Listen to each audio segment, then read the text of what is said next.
After experiencing frustrating system crashes myself and testing many solutions, I eventually found multiple methods that actually work, and I'll share them with you. This video will show you how to fix Rtp2Sys system thread exception not handled GSOD crash Windows 2020.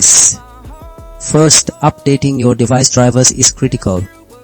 Old drivers often miscommunicate with hardware, causing system exceptions and crashes.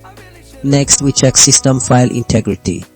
Windows needs perfect core files. Damaged ones cause critical errors like the GSOD. Repairing these ensures correct operating system function. Then, we focus on Windows updates and memory. Keeping Windows current provides vital stability fixes.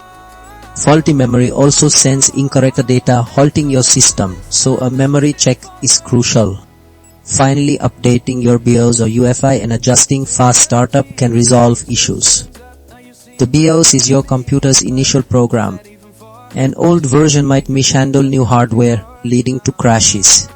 Disabling fast startup prevents conflicts when your PC resumes.